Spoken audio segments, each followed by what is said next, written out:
Good afternoon and welcome to the Venture Life Group PLC final results investor presentation. Throughout this recorded presentation, investors will be in listen-only mode. Questions are encouraged and can be submitted at any time by the Q&A tab situated in the right-hand corner of your screen. Just simply type in your questions and press send.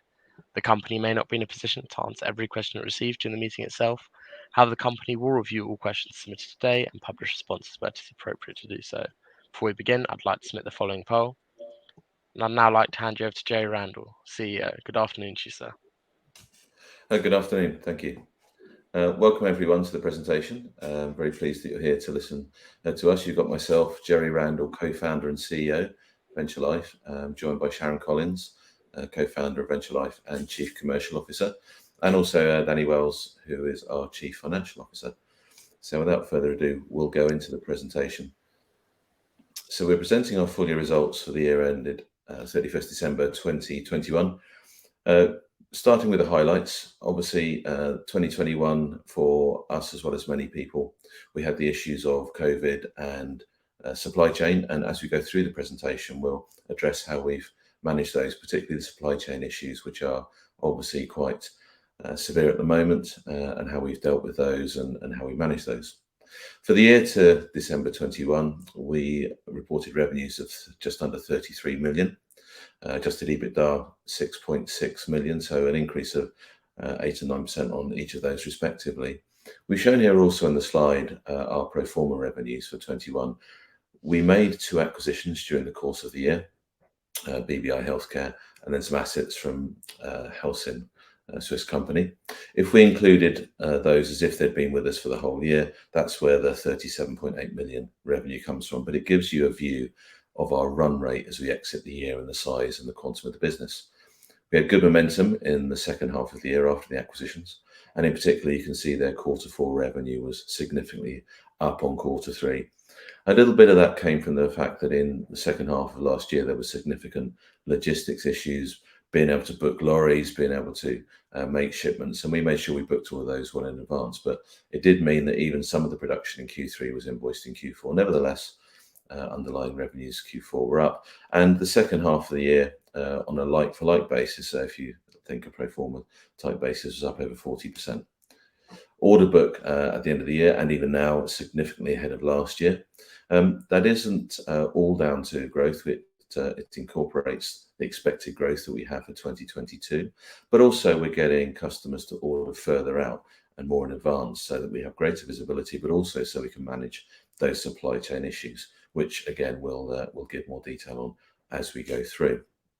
We made the 2 acquisitions during the year, and we'll give you some updates really on how those performed in 21, but also how they're performing going forward now. We've got 3 graphs we're going to show you now, and this is really to put our business in context, in particular to give a view over the last 5 years of how we've grown the business. This slide, shows revenue. This first slide is reported revenue, so what we've reported in each of those financial periods, and as you can see, delivering a 20% compound annual growth rate. Was 23% in the early years, but obviously the issues of last year, COVID, and some of the issues we suffered reduced that. Last 12 months, 9%. And you'll see Venture Life Brands, which is the orange bar, growing to 54% of the overall revenues of the group. And that's important, as you'll see in the next few slides, because those brands deliver higher gross margin than our customer branded business, which is the turquoise bar. This next slide, we've made 2021 a pro forma number, so that's the 37.8 million of revenue that I outlined to you earlier, and we stripped out the one-off hand sanitizer gel sales that were particularly large in 2020 to give you here a view of the underlying sort of legacy plus acquired business. And you'll see there that gives us a 24% compound annual growth rate for the last 5 years, 42% for the last 12 months. And just showing you there the gross margins that are attaching to each of those parts of the business. So for many years now, obviously, and going forward, our strategy and vision is to increase the level of Venture Life brands within our business. These are brands which we own entirely. We own any IP, we own formulations, we own data, we own brand names, etc. And these, because of the fact we own all those assets, we can derive higher gross margins from them. Now, also over that period, the customer brands business hasn't gone down. That's grown as well. It was flat roughly last year, but has grown consistently over the years. And because we have a lot of capacity in our manufacturing facilities, it still makes perfect sense for us to continue to manufacture other people's products, develop and manufacture, not just manufacture, because that delivers real cash margin to the bottom line. And the blend of those two margins has given us our overall margin of around 40% for 2021. But as Danny's going to explain later, you'll see that going up as we go forward. The final slide in these three graphs is just to show you the organic growth that we deliver. So again, question that we're asked is, you can acquire and assimilate products, that's great, integrate them, but can you actually grow them? And you'll see here that over that same period, the contribution from the organic growth in our business is almost half of our overall growth rate. So we can answer the question quite clearly that we can, yes, acquire products and integrate them and businesses, but we can also grow them in our hands. And that's quite important, both now and in the future. Our target's always been to deliver 20% compound annual growth rate, half of which from acquisitions, half of which will come from organic growth. And therefore, we're delivering that, have done for a number of years. And you'll see that as a theme going forward. Also, we wanted to give a bit of transparency on the businesses we'd acquired and how they've performed in our hands. And this slide you see in front of you now covers the three most recent acquisitions, which is Pharma Source, which we acquired at the start of 2020, but also BBI and the Halcyon assets, which we acquired last year. If I start with Pharma Source, you see that that grew 23% first year in our hands. It was flat over the last year, and that was two factors there. COVID did impact our Dutch retail business, which is part of Pharma Source, but also we had some switches between international partners, some performing better, some performing not so well. So that compounded to give us a flat performance, but we expect that business to continue to move back into growth as we go into 22. Both BBI and Halcyon performed well in our hands. The figures in the graph here are the full year numbers. Obviously, we don't recognise all of those numbers in our reported revenues, but you'll see 10% annual growth in the BBI business, good growth in the second half. And later in the presentation, Sharon will share with you the growth in those products that we've seen specifically. Similarly for Halcyon, and seeing 16% annual growth on those products. So very, very happy with those in our hands and how they've been performing. And we expect those to continue to grow forward. This slide, we talk about Ultradex and Dental. They were slightly different acquisitions, slightly further ago.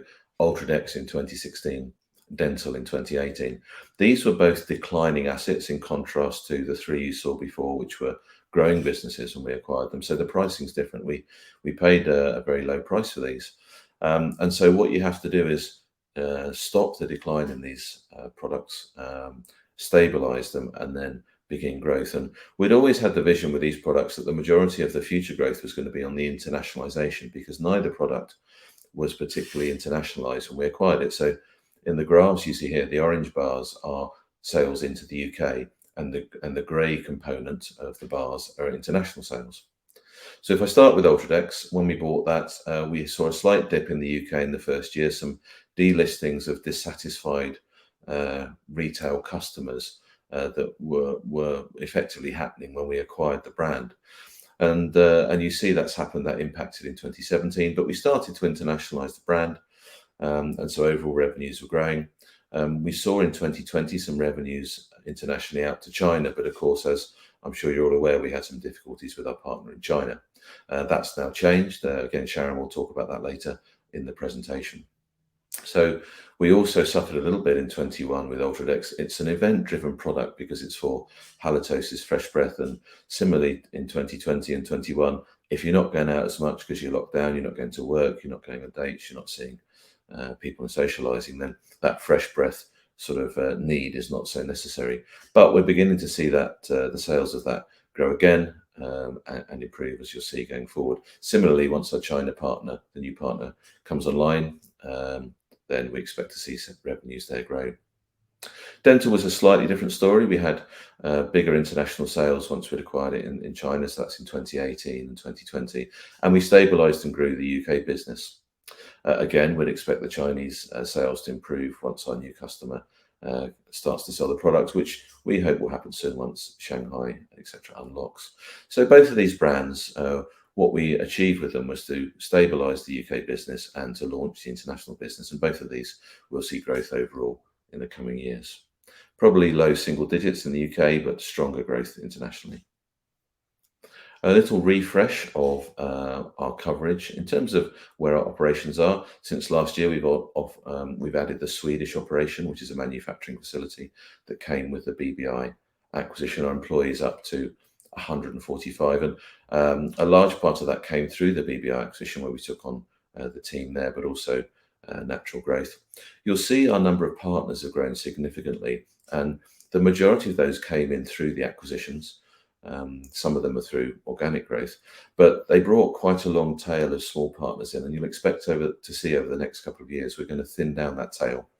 We're going to take out some of those partners at the smaller end, which probably are not delivering a fully allocated profit, and reinvest that resource into strategic partners to generate more growth there.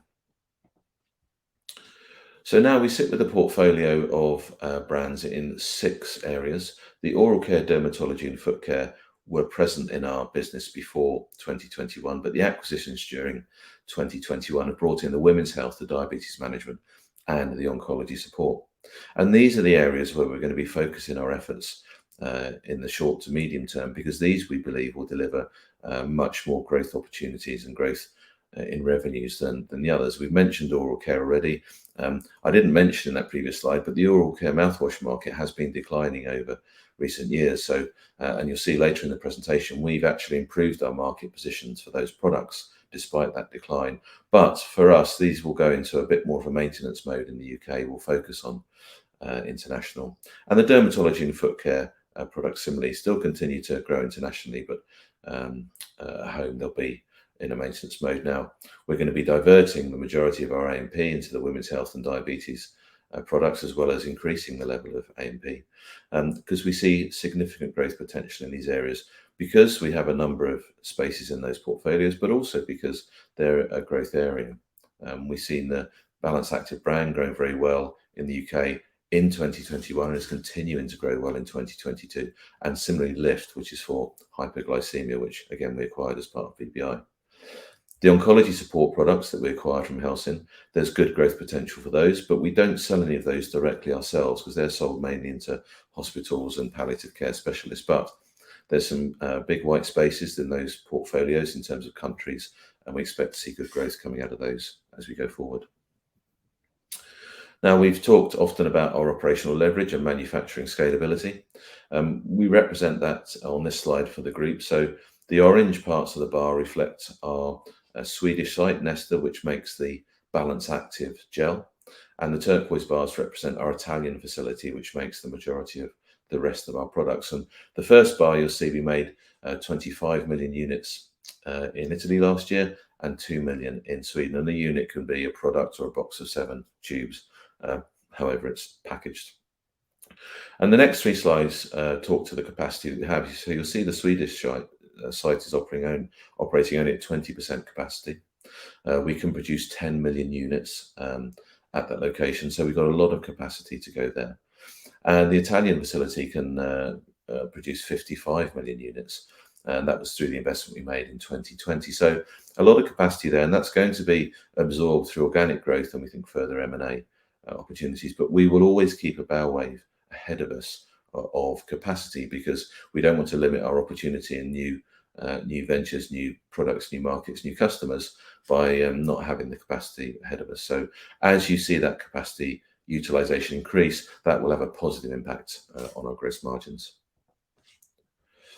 We have 2 slides now talking about the challenges at the moment. The first one here talks about the general global challenges, and you'll not be surprised that we're listing here supply chain, cost of living, the Ukraine-Russia crisis, and of course COVID.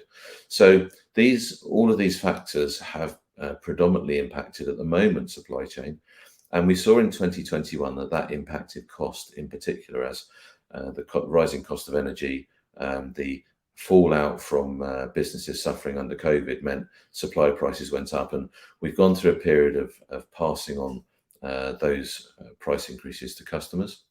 What I think we saw towards the back end of 21 and is now more prevalent, I would say, is the availability of supplies. So that's whether it be raw materials or whether it be packaging. Availability has become a bigger issue, I think, than costs. We've been through a process of passing on costs to customers, and for example, in the UK, we increased the price of dental to our customers by 14% at the start of 2022. We had to give notice to the customers, the retailers. We've done that, and then that retail business in the UK and the Netherlands represents about 30% of our overall revenues. The other 70% we sell to partners is made to order. And again, for those partners, we've been passing on those additional costs. There's always a bit of a lag because it's between when you give them notification and when they place order and it's produced. So, but nevertheless, as Danny will show you later, we're beginning to see the benefits of those price increases coming through to our gross margin. But availability is, as I say, becoming a bigger issue now with reductions in supply.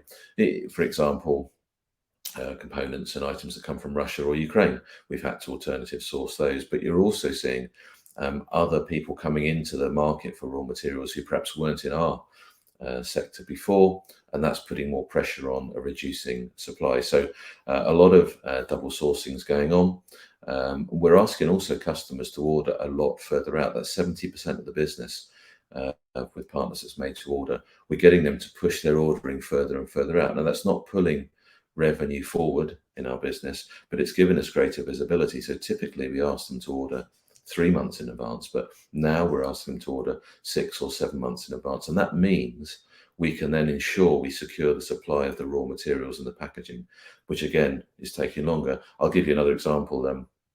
A packaging tube that we use, that's gone from being a 6 to 8 week lead time to order to now between a 26 to 28 week lead time to order. So we have to be ordering that a lot further out. And to do that, because that's not a risk we should carry, we need customers to order further out. And the customers have been very responsive on that. So our order book is well ahead of last year. We don't publish the size of the order book in absolute terms for commercial sensitivity, but it's reflecting the growth we're expecting, and it's going further out, giving us greater visibility.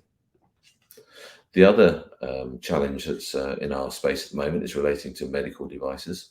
So a number of the products we sold are registered as medical devices, and we're going through a transition process from old regulations, which are now being upgraded to new regulations. The old ones are called the Medical Device Directive, the MDD, and the new ones, the Medical Device Regulations. And what's happening in that space is a lot of the very sort of simple products that snuck in under the banner of being a medical device but weren't really a technical product will fall out because the Class 1 of Medical Device Directive categorization will fall away. And it's requiring people who were in that Class 1 category, the products that were in there, to either take the products down to a cosmetic registration and lose any claims they had, or to upgrade the quality of the data supporting the cause and effect relationship around claims. Now, the majority of our medical devices that we have and our customers are in the Class 2 and Class 3. So the technical files that we have already are in good shape, and there's not a huge amount of additional clinical work we have to do for that upgrade, but there is some. So as we transition our products through this over the next few years, the deadline being May 2024, we're already in that process. It's already all in our budgets. We're already in close consultation with the notified bodies, and we expect that process to go through. It's an intense activity. There's a very small risk to some very low level revenues for us, but again, we think we've managed that and don't expect there to be a major disruption. But again, just to make shareholders aware of that transition, I think the positives coming out of this is that medical device products will become more valuable. There'll be a lot less medical device products around because of these Class 1s that will disappear, and a significant number of businesses who have not taken the appropriate action early enough in order to upgrade their products to the new regulations. And in that situation, those products are going to come off the market. So you'll see better grade medical devices, more appropriate, remaining on the market. It increases barriers to entry because of the additional processes you have to go through. And I think it will, as I say, increase the value of those medical devices that we have. Just one slide I'm going to put in here regarding ESG. It's important to us, our employees, our stakeholders, shareholders, and everybody. And we've launched officially now our ESG project, which we're calling Sustainable Life. And it's because you want to become that trusted, responsible, and sustainable business. You want to attain the B Corp standards. across our business. We have been doing a lot in this area already, but we haven't, I think, communicated well enough to shareholders what we're doing. For example, we use a lot of solar power in our plants, in our factories. We recycle a lot of the water and the heat and energy that we use, we reduce wastage. So there's lots going on, and it's time that we codified that and made it more public. So what we're doing at the moment, we have a team made up of people within our business across all the sites and all the areas. We're conducting an audit at the moment with them and with our stakeholders, including shareholders, including customers and suppliers, and that will output information which allow us to determine the priority sustainable development goals that we should have. So which of those 17 goals set by the UN should we target and prioritize, and that will give us a set of performance indicators, and then each time we come to shareholders to update with our results every 6 months, we'll report against those KPIs and how we're doing and how we're progressing. So an exciting project, embraced very well by the whole team, and I look forward to updating you on that as we go forward. I'll just summarise the 2 acquisitions we made during the year. I won't spend too long, because I think what's of interest to you as shareholders is how they're performing and the prospects we see for them. But we acquired the BBI healthcare business, predominantly 3 products, but predominantly Balance Active, which is for bacterial vaginosis, a pH imbalance condition in the vagina for women. That product is the #1 BV treatment in the UK.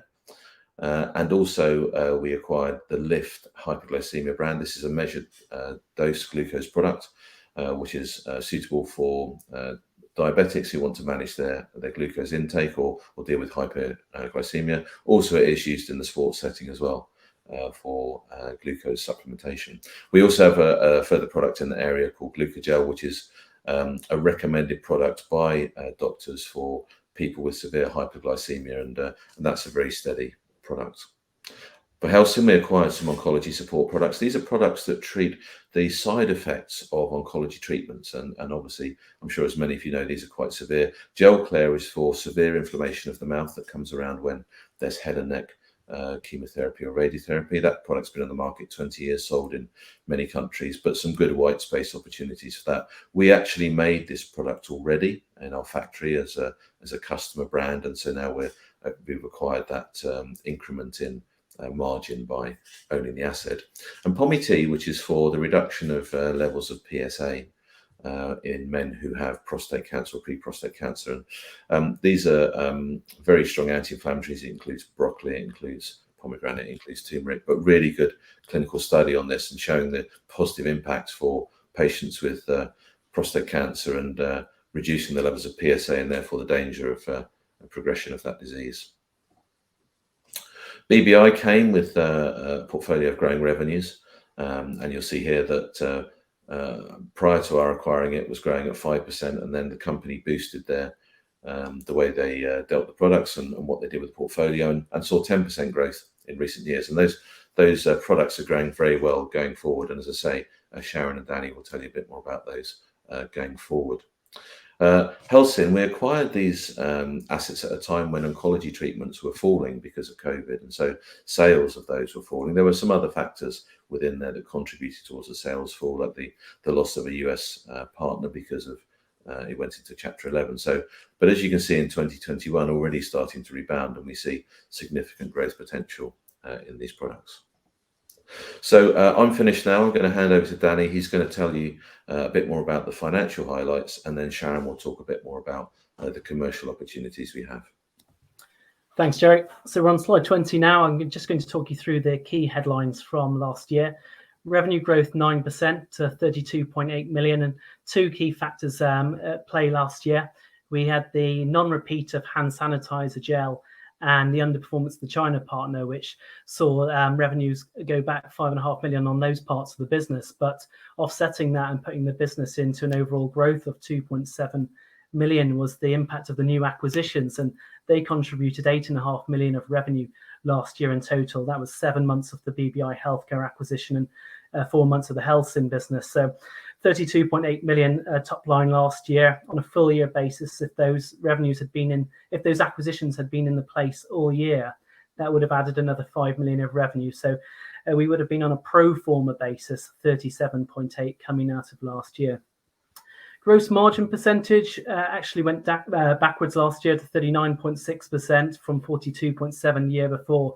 But in the second half of last year, we had gross margin percentage of 42.4%, which is much more reflective of the newly enlarged group with new acquisitions, profitable products in the portfolio that are accretive to the underlying gross margin on the rest of the business. So it gives us a better traction and view of the gross margin expectation as we move forward. And we'll talk through the gross margin percentage movements in a couple of slides' time and how that's moved from 2020 through to where we are today.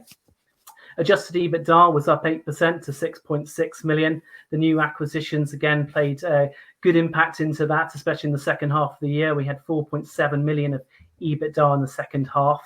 And from a cash perspective, we had, although cash was at 0.6 million net cash generated from operating activities last year, being down on the previous year where it was at 2.8.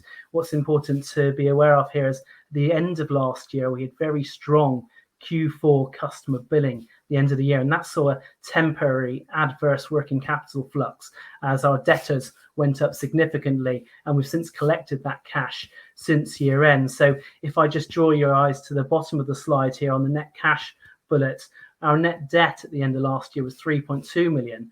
But that's come down quite a bit since the end of last year. So we're around net debt of about 1.8, 1.9 million as of today. And that really reflects the collection of cash on that strong Q4 billing that's happened in Q1 of this year, which we're then putting some of that back into investment on raw materials in light of the operating environment we're in right now, because we're having to order goods much longer in advance than we would normally, as Jerry was talking about earlier. So we are seeing some inventory builds on the back of that to make sure that we can supply our customers later in the year. We'll talk about that a bit more in a couple of slides' time.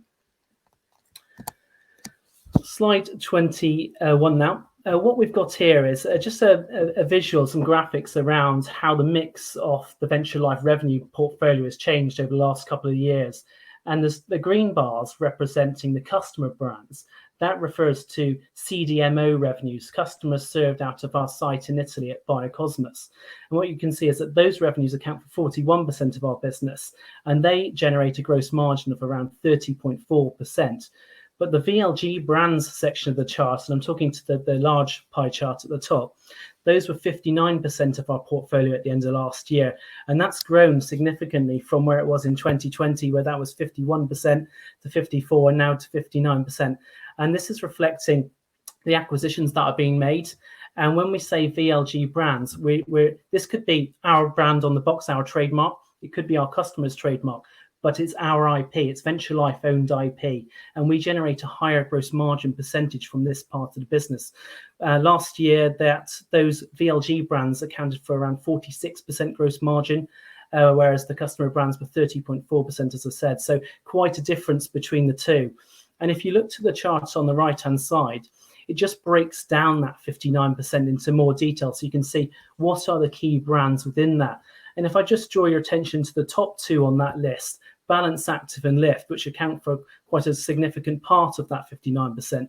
These are brands that are generating 65% and 50% gross margin, respectively. So you can see that these are highly accretive to the rest of the portfolio, which is around the 40% mark and through to 45% on some of the other products in the midsection here, such as the Gel Claire and F&P products.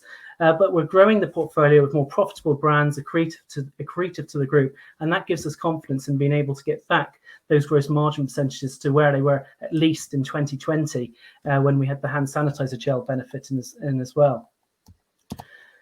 So on this slide now, slide 22, just going to walk that gross margin in a bit more detail. So on the left-hand side, this was 2020 actual when we did 42.7% GM.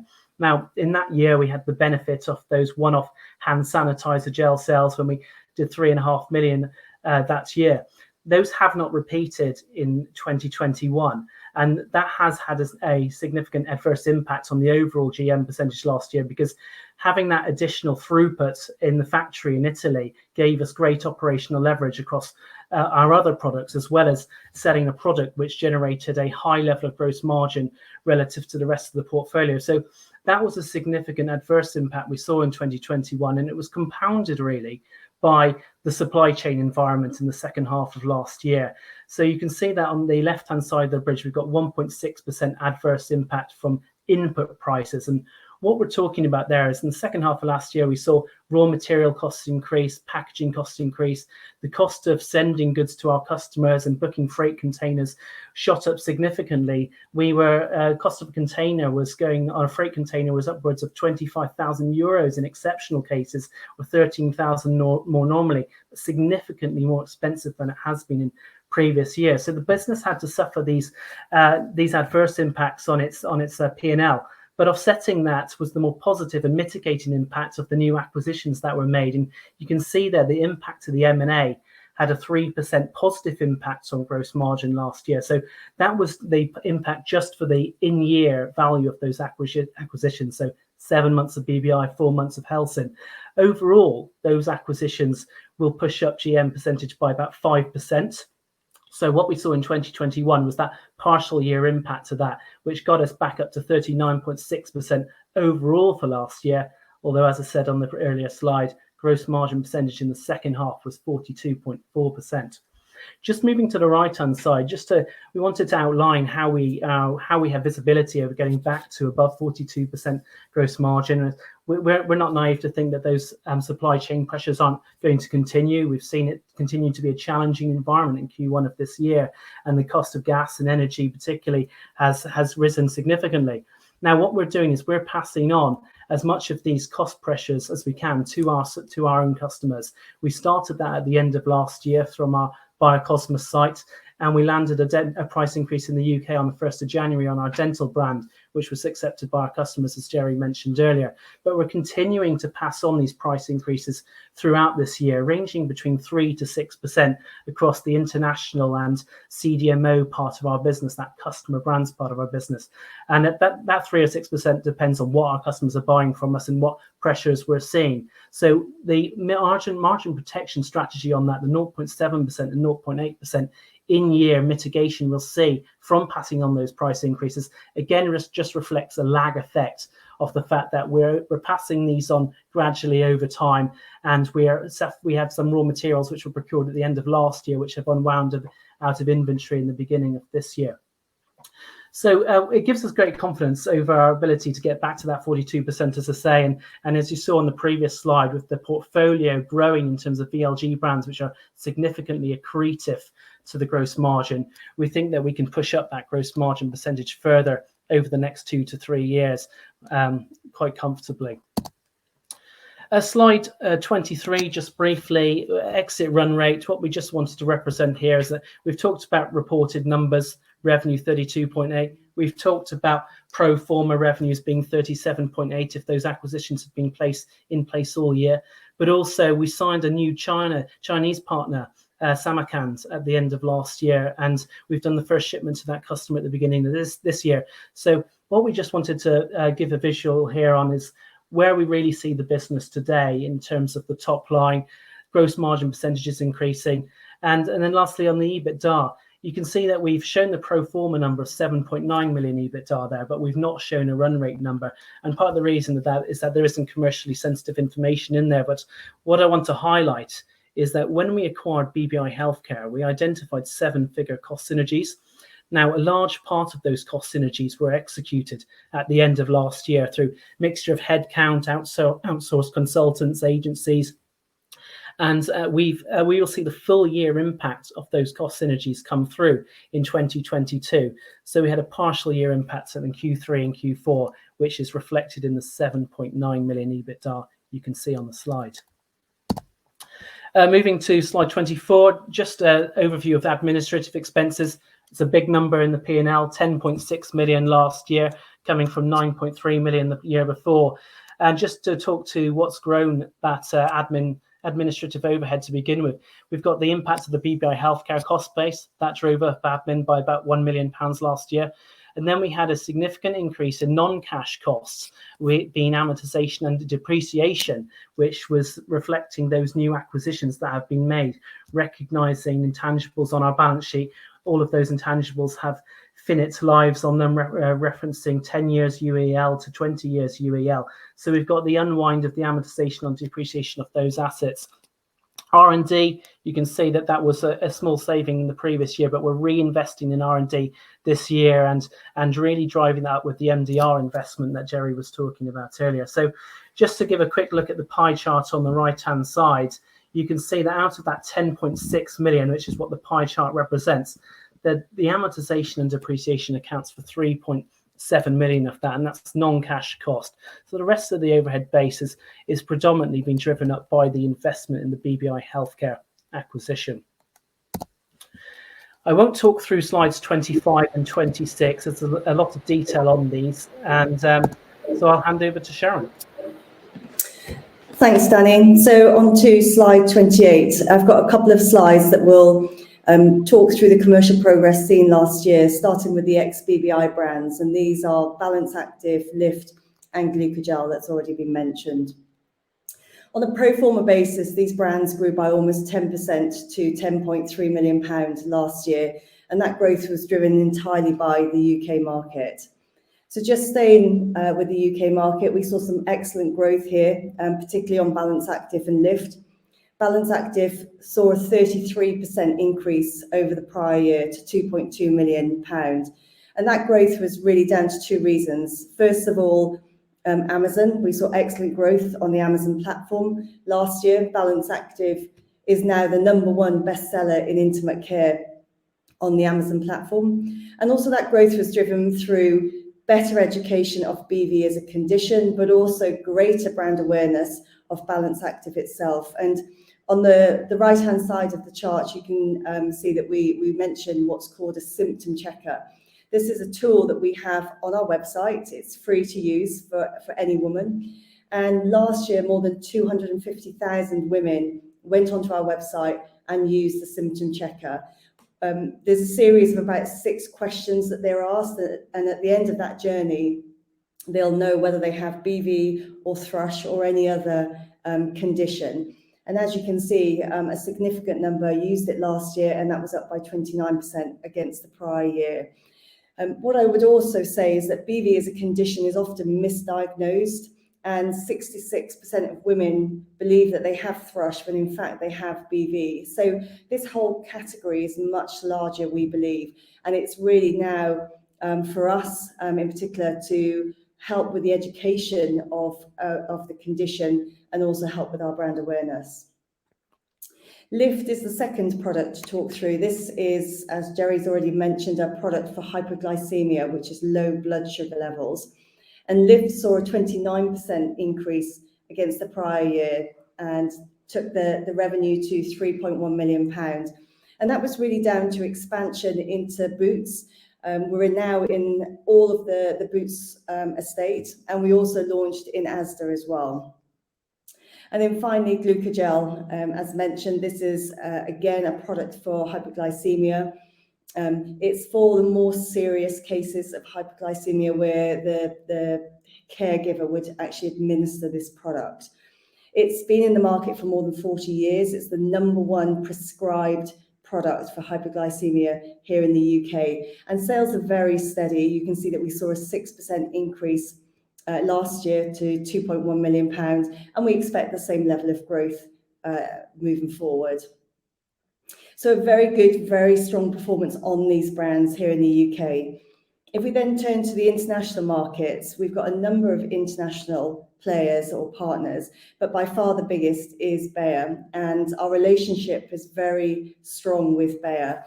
And when we acquired the business last year, one of the first things we did was extend the contract length with Bayer. So Bayer have 2 contracts in place with us, one on the gel and one on the pessary. It's exactly the same product, but it's a different delivery system. And that contract length on the gel was due to expire in 2024. So it only had a couple of years to run. So what we did immediately after the acquisition was extend that out to 2030. So both, in fact, the gel and the pessary now run to 2030. There's another 8 more years left on the contract. And at the same time, we also extended the number of territories in both of those contracts.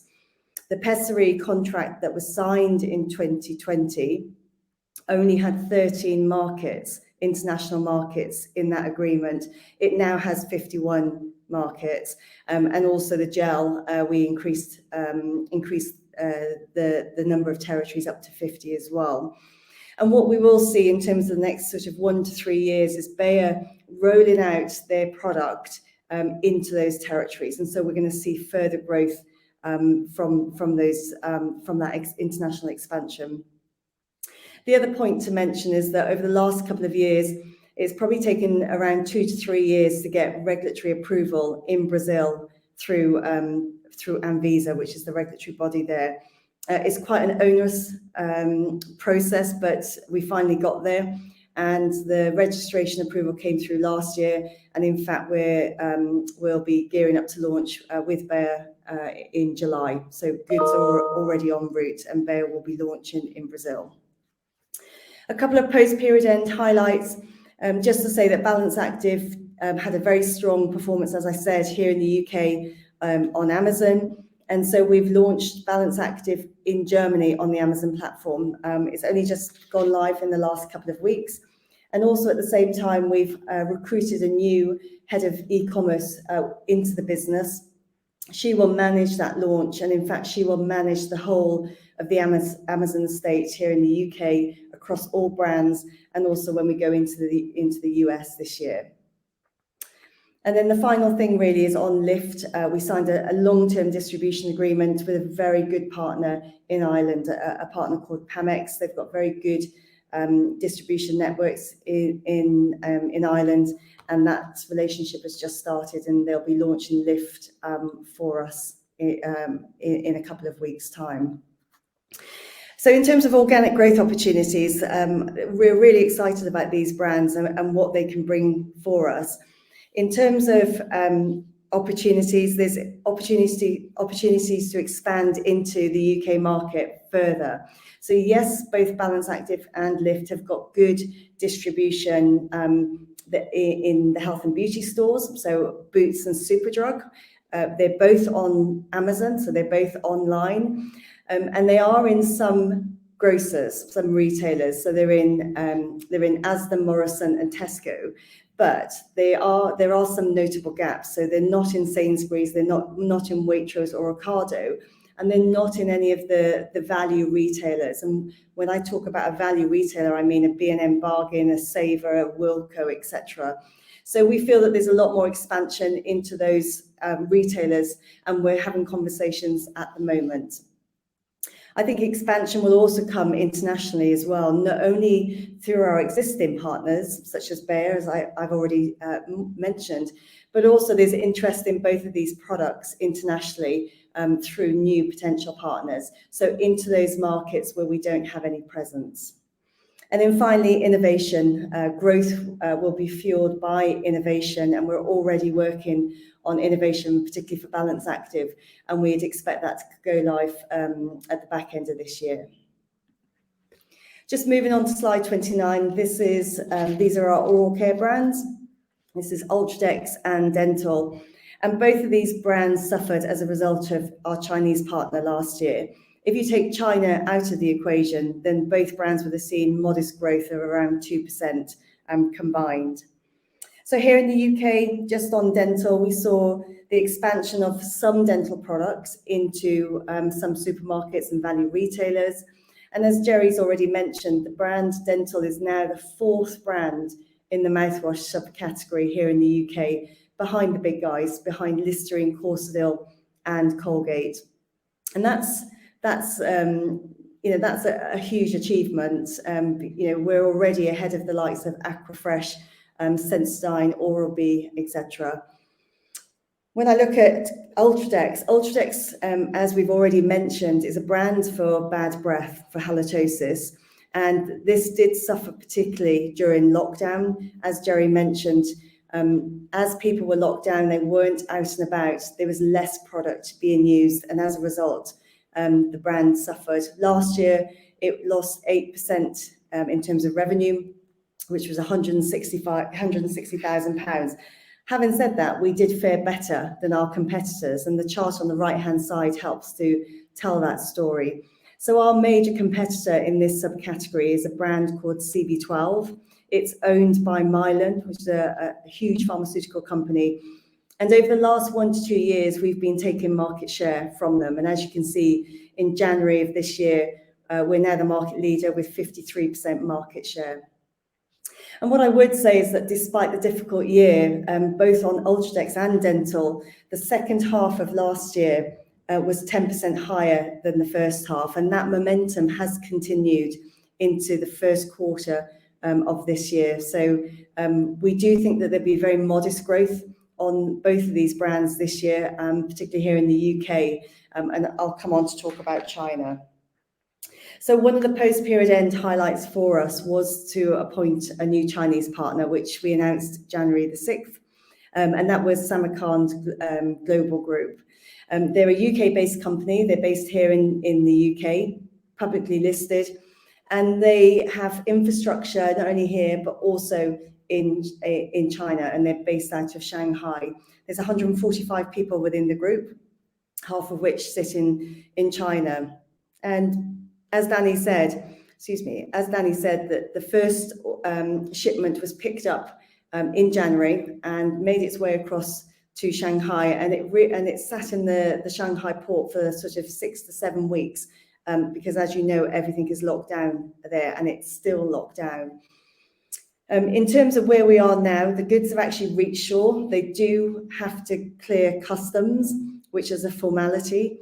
And then they have to get into the warehouse before the guys can actually launch the product. But at the moment, the warehouse is closed.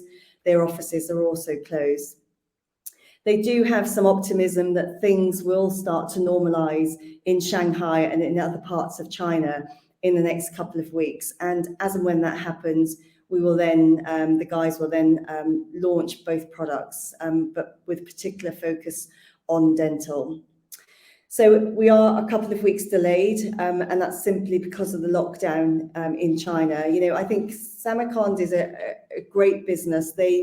What they do very well is connect Western brands to the Chinese consumer. They've been doing that for a number of years. They've got brands within their portfolio that are much bigger than Ultradecks and Dental. And they've got very good relationships with the online retailers out there, so the Tmals, the JD.coms, etc. So we believe that they are a good partner for Dental and Ultradex, and we look forward to them launching. And what I would say is, with regards to China and the numbers, in the Singers report that came out, the analysts report, there's no numbers in there for China this year, and even with Senkos, there's very little in there, so less than £500,000. So we really see that the growth will start to come through at the back end of this year, or indeed next year. The next point is on Cardiff University and the clinical study, which you will all know about. We had a partnership with Cardiff to do a clinical study on dental to understand whether it had any impact on COVID within the oral care, within the mouth. And the study was finished last year, and Cardiff University wanted to get the study peer-reviewed, independently peer-reviewed, to add credibility to the results. That finally happened, and the results were published in the Journal of Lipid Research in April of this year. So from a timing perspective, whilst that doesn't really work here in the UK, because obviously COVID is not really prevalent at the moment, as and when we do have another spike, we will then make much more noise about it. So we haven't really made much noise because of that reason. But what I would say is, going back to China, that given that COVID is rampant out there at the moment, and there is a lot of concern by the Chinese consumer about not only oral hygiene, but hand hygiene, our partner is quite excited to be able to utilise the clinical study with dental. So the timing seems to be right for the Chinese market. And then finally, just a couple of growth opportunities. Jerry talked about earlier that when we launched Dental when we acquired, I should say, Dental in 2018, there was a couple of delists that happened pre-acquisition, and one of those delists was Wilco. It's taken us 4 years, but we've managed to get Dental back into Wilco, and that will go live in the summer. So again, we'll see some revenue impact this year, but the full year impact will happen next year. And then there's finally some innovation that we're working on with Tesco as well. And then just really my final slide before I pass you back to Jerry. This is the rest of the international business just to go through. So the Helsinn acquisition that we made in August of last year, as said, Gelclear and Pomity are the two key brands. And those brands on a pro forma basis saw a 16% increase last year to £2.9 million. And as has already been said, we know that cancer treatments were impacted during lockdown, and as lockdowns have unwound, that we've started to see cancer treatments back online. So we do feel that Gelclear will benefit from that. That growth that we saw last year was entirely from Gelclear, and as more and more cancer treatments are happening, we believe that there'll be more growth in that product. What I would say is that organic growth opportunities, particularly are strong, we feel, on Gelclear, not only through the recovery process, but also through international expansion. There's a couple of big markets that are vacant at the moment, so USA, Brazil, Canada, and we're looking for partners in these key markets as well as some of the key EU markets. And what I would say is that the USA and Brazil, both of those markets are very onerous to try and get registration, but for Gelclear, registration has been obtained in both of those markets. We've got a 510(k) approval already in the USA, and Anvisa in Brazil has already registered the product, which means that we now just have to find the right partner in both of these markets to be able to launch. So we don't have to wait to go through the whole registration process. So once we have found that partner, they will be able to launch fairly quickly. Pharma Source, Jerry's already mentioned this, but as said, sales were flat last year to 2.7 million. We signed a couple of international agreements, and we'll see further growth expansion into some of the retailers here in the UK, but also the key partner in the Netherlands, which is Kruidvat. And then finally, just to finish off before I hand you back to Jerry, on the customer brands business, this is the development and manufacturing side of things. Biocosmos, which is our facility in Italy. You can see it saw a 3% decrease to £15 million last year, but actually that was due to the reclassification of some of the Helsinn revenues post-acquisition, where we moved that revenue from the customer brands business to the VLG business. If you take that reclassification out of the equation, then actually this part of the business was flat. And I think that was a good result given the challenges that we saw last year and the overstocking that we saw in 2020, and then some of our partners unwinding that stock last year. But we did see good progress on some new opportunities. We signed deals with Alpha Sigma, with Accord Healthcare, which is a big oncology company here in Europe. And these are deals that we did last year, and we'll see the benefit this year because we're going into production. So I think all in all, it was quite a mixed year. We had some real disappointments with China, which we've actually dealt with, and also the hand sanitizing gel not repeating. But on a positive note, what I would say is that the acquisitions that we made, we've integrated them very well within the business, and we're starting to see that growth come through as we move through this year and into the coming years. So Jerry, just over to you. Great, thank you very much, Sharon. That's the most of our detailed slides, but I'll just wrap up with a bit of an overview. So obviously we saw revenues as we've discussed, and the Ebitda. We see the size of the business now when we look at that pro forma or run rate figure. Good commercial progress across the business. Integrated the acquisition as well. Those products are growing nicely within our UK business, and we definitely see that the coming years of our business a real focus on organic growth. If you go back to the slides I set out earlier, you can see we have delivered organic growth over the last 5 years of well over 10%, and that will continue going forward. It's important for us to develop and build value in the brands that we have, and that will come through exploiting opportunities and spaces within the UK and Netherlands market where we sell direct into the retailers, but also internationally as we fill white spaces in market. So the organic side of the business and the growth is definitely a focus, and we'll be investing behind our products to achieve that.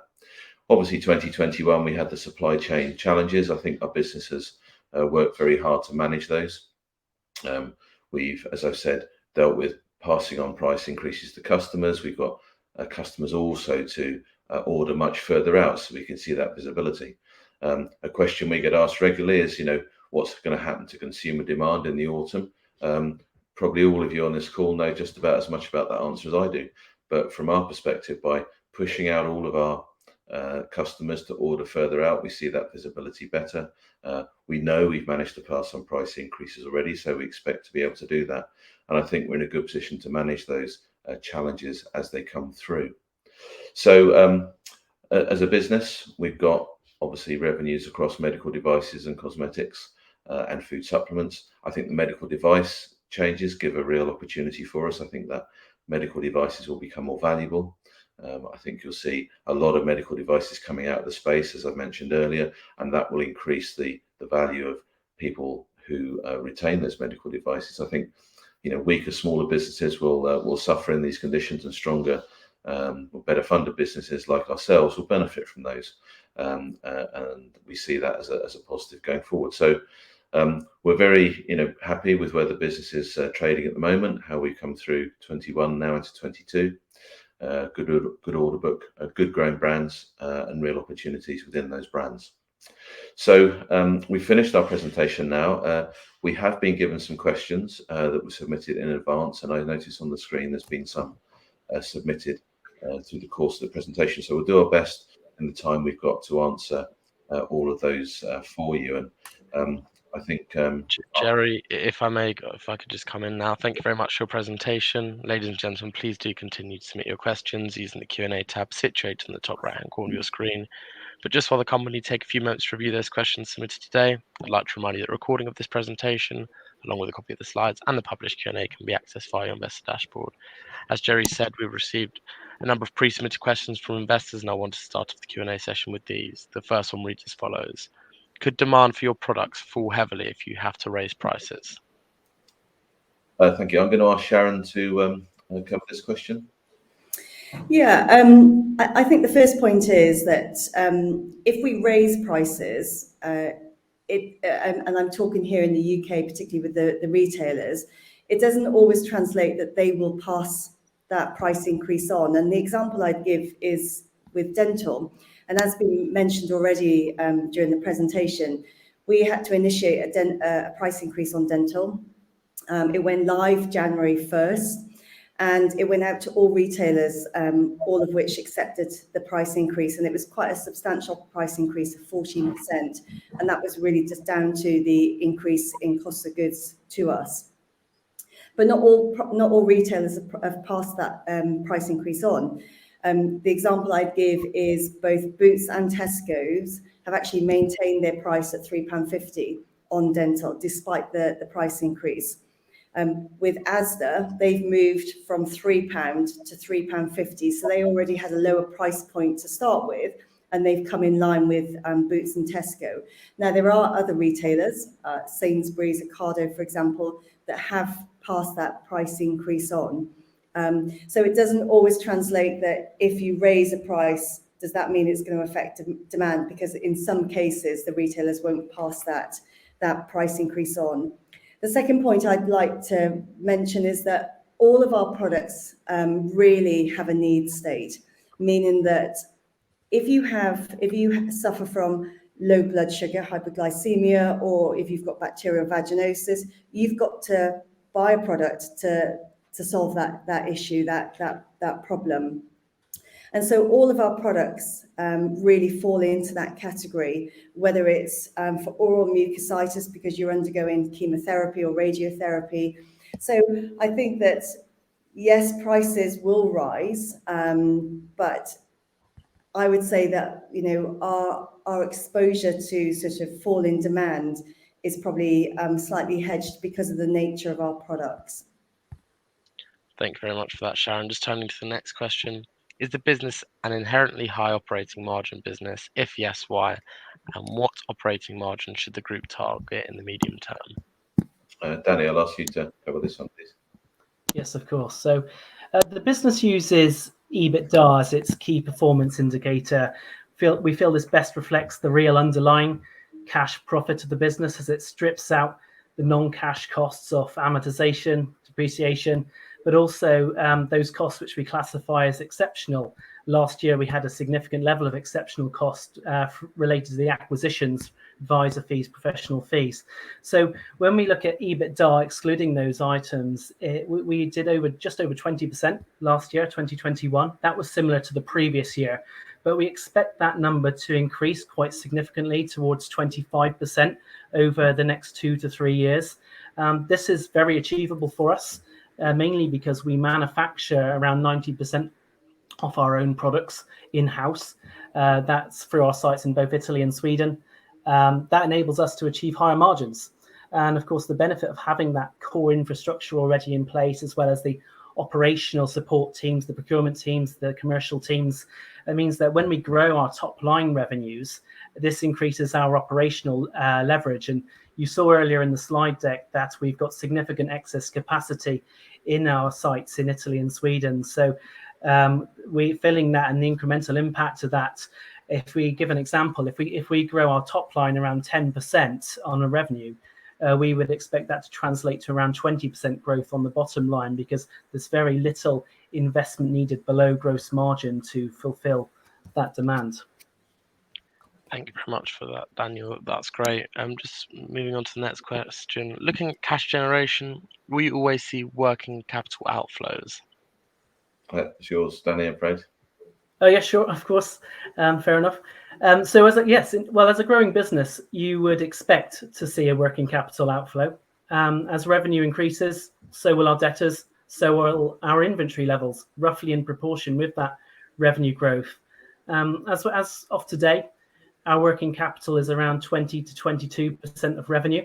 That's a little bit higher than we would normally see it, but that reflects some of that inventory build that we are doing at the moment in light of the operating environments we are in. We are procuring materials and packaging much further in advance than we would normally because the lead times have increased so significantly. But this will mean we can secure supply to our own customers, so we feel it's the right decision. So although some of that will unwind itself through the year, we would expect there's still to be a working capital outflow across the year. So just to put that in context with our operating cash flow conversion, just to build on that point a bit, we use operating cash flow conversion as a key performance indicator. This was just over 50% last year by reference to Ebitda through to free cash flow generation. And that's actually come down a little bit if we look across the last couple of years. And it's been driven at the end of last year by that adverse working capital flux I mentioned at the end of December through strong Q4 customer billing. We had an outflow or an adverse impact of about 3 and a bit million from debtors increasing, and that cash collection came through in Q1 2022. So on a more normalized level of performance, we expect cash conversion to be around 70% of Ebitda. And we see that increasing over the next couple of years again, because we've made acquisitions which have high cash conversion. BBI is a 90% cash flow conversion business. So overall, as we move forward and we get towards that 40 million plus mark on revenue, we should see free cash flow generation of somewhere around 4 to 5 million and above that as we move forward. Thanks once again, Daniel. Just moving on to the next question, which relates to acquisitions, and asks, shouldn't the business be stabilized for a year or two before making any more acquisitions? Yeah, sure. I'm happy to take this question. So the acquisitions we made in 2021 are now fully integrated in the group. They delivered growth in the second half of 2021. They're delivering growth in 2022. So we think they're well integrated. They've come in. The timing of those last year wasn't helpful. They were close together, but it's not always easy to control the timing of when M&A lands and when it arrives. But we've significantly invested in the finance structures in the business. With that in place, he's put a lot of investment into the team, boosted that team within the UK, and boosted the reporting function and everything else associated. So we're much more structured now to be able to accommodate acquisitions. I think on top of that, what I would say is that what we're looking to acquire going forward from here, certainly using the RCF at the moment, because there wouldn't be any interest from us of an equity raise with the share price where it is now. We'd be looking to put additional assets into the portfolio. So within the women's health area with Balance Active and what we have there, we'd be looking to put more products in there to have some horizontal build out of that portfolio in the same general area. Similarly, on the diabetes side, again, there's quite a lot of white spaces within that therapeutic area. So we're looking at potentially acquiring one or two interesting additional assets to go in there, not businesses, not people, not infrastructure. And those can be integrated much more easily than acquiring more businesses. A case of bringing the product in, getting into the commercial teams, and ultimately transferring in the manufacturing. So we feel we've done a lot of work internally in our structures. We've integrated the acquisitions that we've made, and we continue to look at acquisitions at this time. That being said, obviously in the current environment, we need to be more careful about the acquisitions that we look at, because the future of those businesses is much harder to understand, predict, and forecast. As we've said earlier, there's concerns in the autumn. Are we going to continue escalating price? Will inflation continue here in the UK and abroad? What will happen to consumer demand? So in all those things, it does make the future look of a business more difficult to predict, and therefore we'll be equally more careful in terms of how we look at those. Thank you very much. That does conclude the pre-submitted questions, and as you can see, we received a number of questions throughout today's presentation, so thank you to all the investors for submitting those. Could I just ask you to read out those questions and give responses where it's appropriate to do so, and then I'll pick up from you at the end?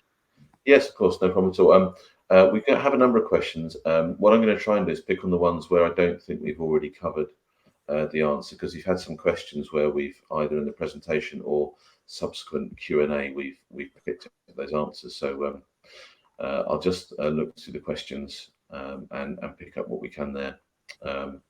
So we've got one question which says, how far in advance do you have visibility of sales, and how predictable is your sales cycle? So to answer that question, about 30% of our revenues come from the UK and the Netherlands business, where we're selling direct to retailers, and they order on a weekly basis pretty much. So whilst we have joint business plans with them and general expectations of what they'll be doing in the year, their orders come in weekly. So we don't have hardwired visibility of what they are, but we do know how sales are trending and tracking. We follow EPOS data and therefore looking at the difference between sell out and sell in.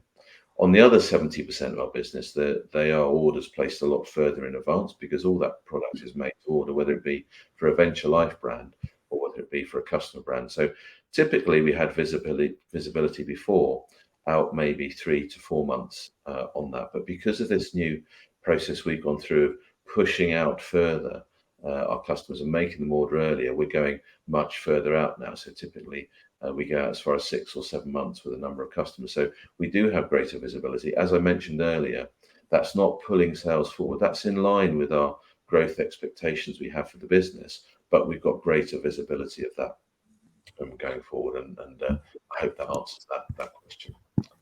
The next question here, in view of the repeated delay caused by Grant Thornton, will you be proposing a different auditor at the forthcoming AGM? Yeah, we've had difficulties with Grant Thornton. I think, to be fair to them, they've experienced similar difficulties to many of the firms, and I'm sure many of the people watching today are invested in other companies that experience delays. I think we've had a particularly extended delay from Grant Thornton, and so that has made us look to review our auditor relationship. And you'll see when you receive your AGM notice that there's not an AGM resolution there to appoint a new auditor, because we're going to go through a process of reviewing that relationship.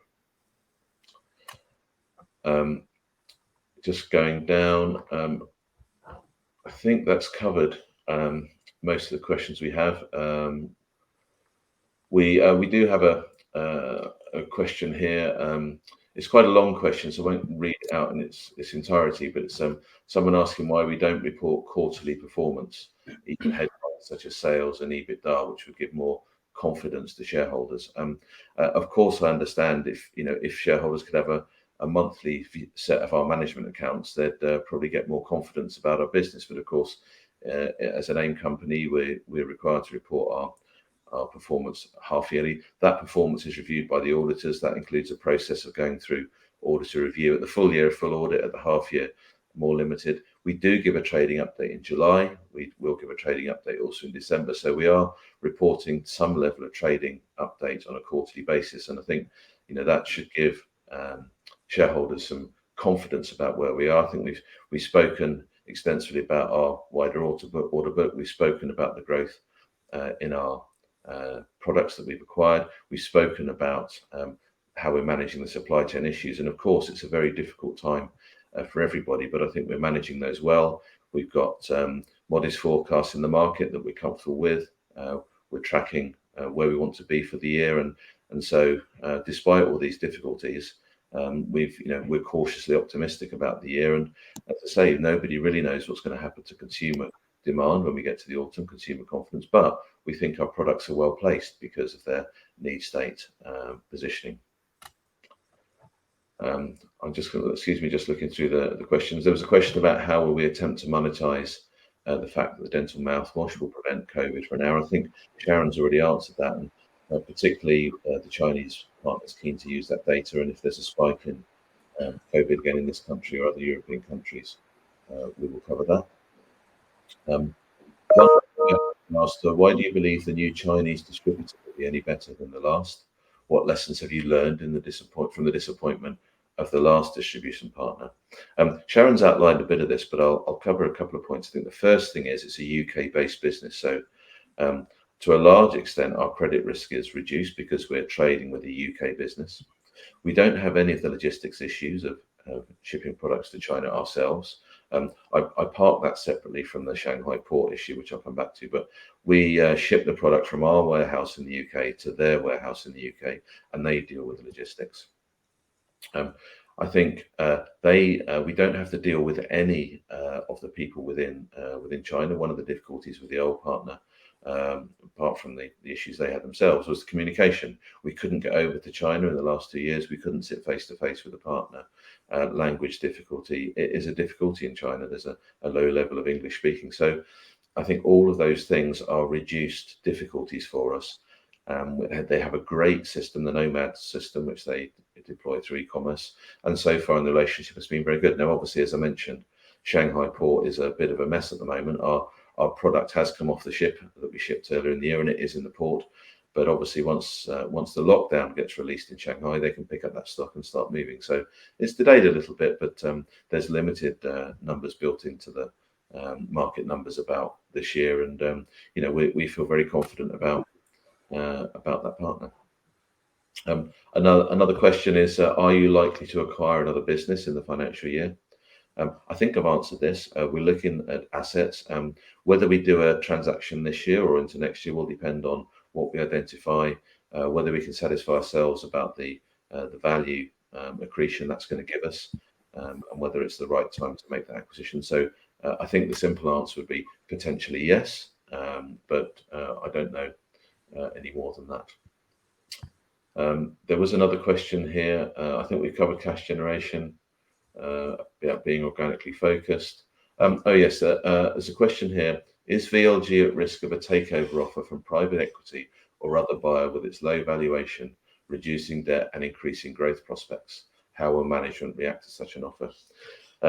Yeah, I mean, it won't surprise any of the people on this line that people have been looking at this because the valuation is ridiculous.